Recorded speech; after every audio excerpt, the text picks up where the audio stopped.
Hey guys, manic.mercurian here, and in this video I wanted to talk about astrocartography. And I don't know how many people know about astrocartography or how many people don't know about it, so I just thought it would be really fun to share. I personally think it's really cool because it combines two of my greatest loves and interests, geography with astrology, so that's kind of a dream for me, but I think for anybody this is pretty useful. It has a lot of practical implications. It kind of just shows what regions and areas of the world would be most auspicious for you, which ones you might want to avoid, and it kind of just shows where you would experience which astrological energies. So definitely pretty cool and pretty fun to look at. So here, what you're seeing now is all I did was search for astrocartography calculator in Google, and then I would click on the AstroClick Travel Astrodienst, go there, and yep, it has my someone I did a reading for. It has their information here. So let's go to edit birth data, and I can show you mine. The name doesn't matter, so I just enter gibberish usually with all my readings, actually all my charts. And then we'll enter the birth time, and we'll do other town because I was not born in Turkey. I was born in the United States, in Alaska, which I live in Florida now, and everyone here thinks that's pretty cool. So let's do Anchorage, Alaska. Okay, yeah, and that's pretty much it. That's all there is to it. So we just hit continue, and it generates a map. And okay, so let's I'll just give you kind of a sample so we can look at um, my map here. And I want to make sure you can see the letters. Yeah, you can see the letters kind of around the map. So what it does is it gives you a map, and there's all these lines on the map, as you can see, with different colors. They're kind of color coded. And on the outside, it shows the planetary influences. Basically, what this is it shows if you were born at any given location, what, which planets would be conjunct one of your angles. So for instance, if I was born out here in the middle of the Atlantic, like by Bermuda or something, I would have Jupiter and Mars right on my IC line. So that's what this is indicating here. And the theory, the idea is that, even though I wasn't born there, I was born over here where this red X is, or red cross is. Hypothetically, if I was born at these different locations, it shows the energies that I would experience. So even though I wasn't born there, you still experience those energies if you go there, if that makes sense. So it's a little bit complicated, but I can definitely attest to the accuracy. I've heard others explain the accuracy, their personal experiences, and I've experienced it myself. And I'll give you kind of a taste of this. So for instance, let's see. Let's go somewhere kind of darker first. So I grew up in Western Washington, around like the northwest corner of Washington State here. So I was right by my Pluto descendant line. It runs right through the west coast here.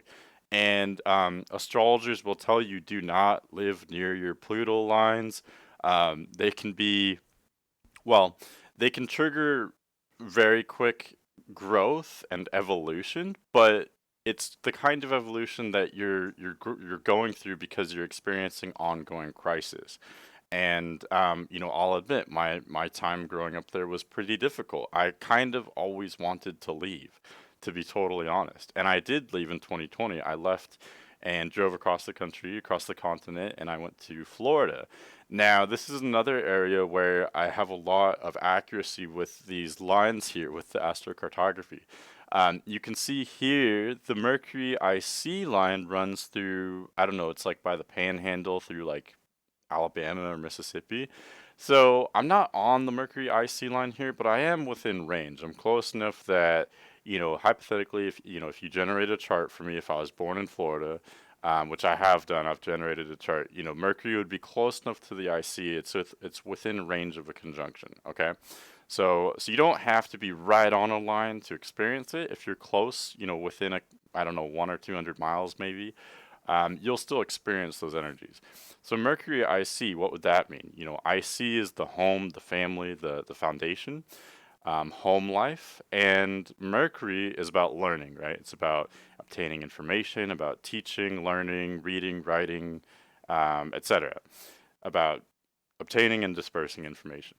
And when we combine Mercury IC, that would suggest that I'd be maybe speaking a lot at home, writing a lot at home, being taught or learning a lot at home, but also maybe teaching at home. And since I've gotten to Florida, that's exactly what I've done. I haven't done this in an attempt to, justify astrocartography. This is just the natural course that my life has taken me. I didn't expect doing this, but once I got to Florida, I took a work from home call center job. So I was literally speaking to people all day at home, though. So, what kind of perfect representation of Mercury IC would that be? Not only that, but I've also developed this channel quite a bit. So, this is another example of I'm literally at home right now, speaking, learning, writing, doing these videos where I'm speaking a lot. So Mercury I think that's kind of a slam dunk. It's been extremely accurate, and when you kind of apply this, most people are looking for positive energies. They want things to be easy, I would think.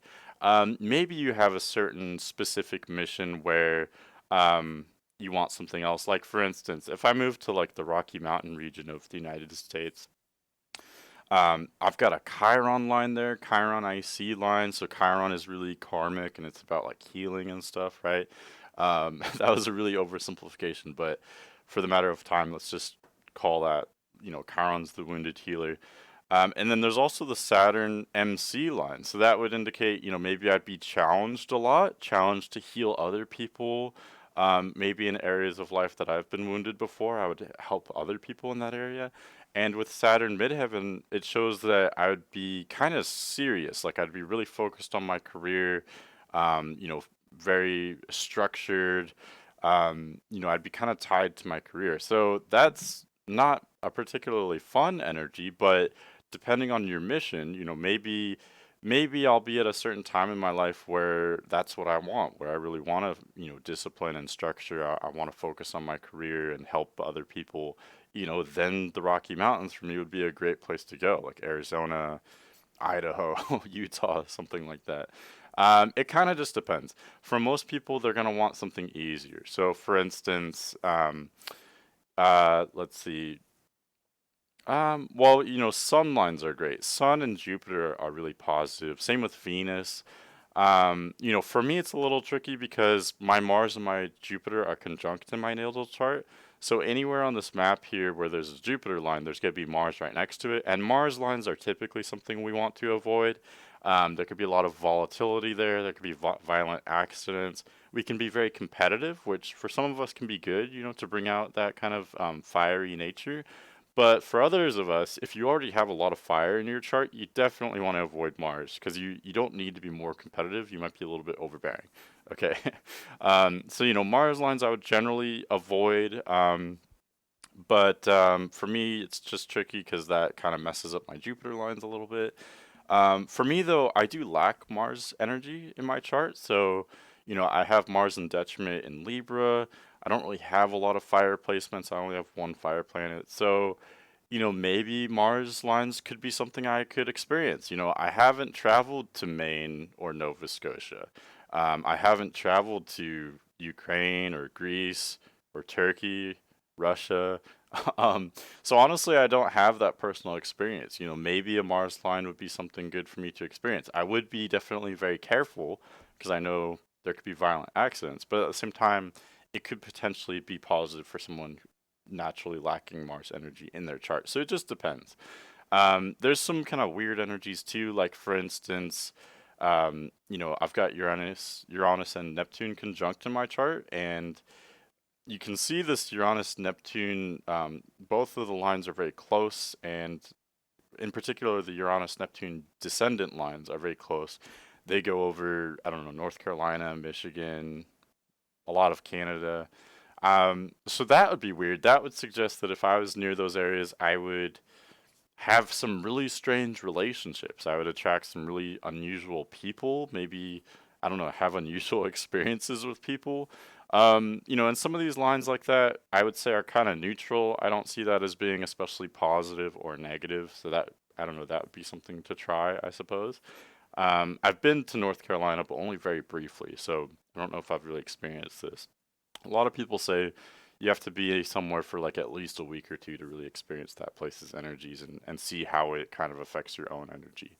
The Midwest, though, would be really great for me. If I was doing a reading for someone else and they had this chart, I would say, hey, if you're already in the United States, maybe go to like Texas or Minnesota, Kansas. The Midwest looks pretty good. Why? Because the sun IC line is right there, and so that would suggest a lot of vitality, a lot of energy and expression at home in the home. It would be a little bit more fun if it was a sun ascendant line or sun midheaven line, but I'll take it. Sun energy is pretty fun to experience.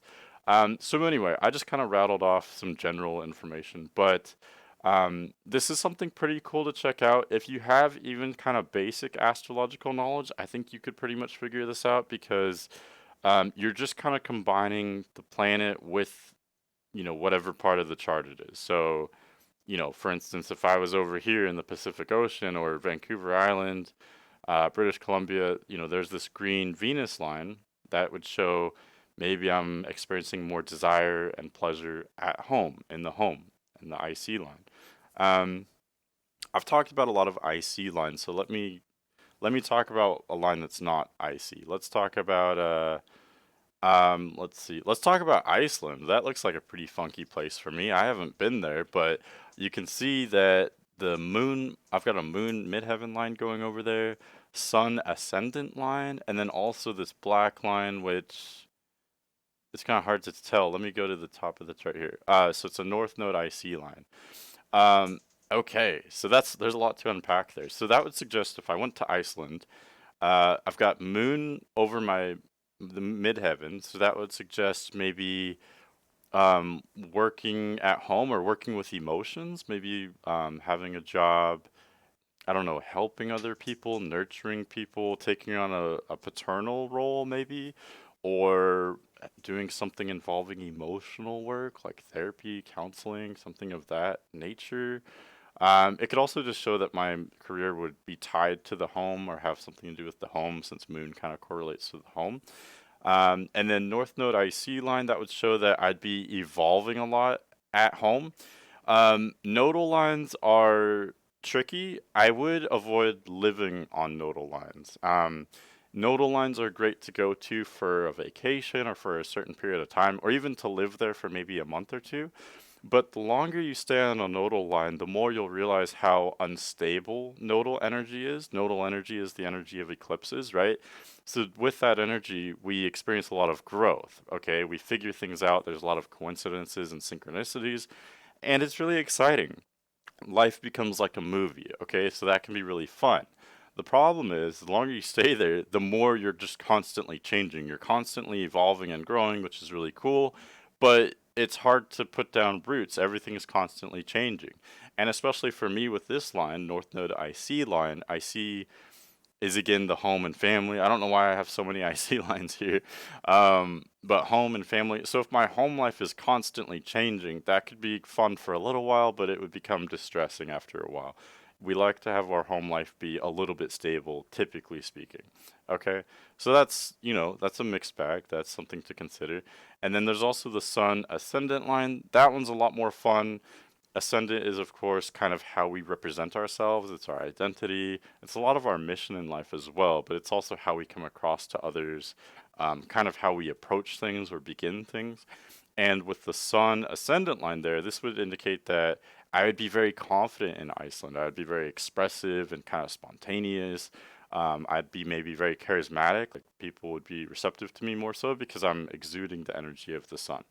Okay, so it becomes really interesting when you start combining multiple lines in the same place. Like look over here. If I go to the tip of Kamchatka or the tip of Alaska, not far from where I was born, it's like all the lines kind of crash there. So that would be really wild. I don't know what would go on there, and it makes you wonder like how much could really happen when I'm in the middle of nowhere out by Kamchatka. Like would it be as intense or spiritual of an experience as all these lines would suggest. I don't know. Maybe I'll have to go there and find out.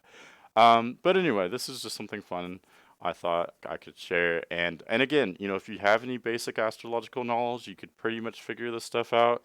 Just combine the planet with the area of the chart it's referring to. Um, Ascendant is going to be your identity, your self-expression. IC is home and family. Descendant is more relationships and people that you're kind of attracting or associating with. And then midheaven or MC is the career, the public profile, the reputation. And that's pretty much it. You just combine the planet with that energy. So I think you could definitely do this if you're interested. And if not, if you'd feel more comfortable with me giving you a reading and looking at the places, I think you'd maybe have the most fun in, or that might be best for your work, or whatever the situation is, whatever you want out of life. I could definitely give you a reading as well if you would be interested in that. Just email me at manic.mercurian@gmail.com. But anyway, thanks for watching, and I'll see you guys later.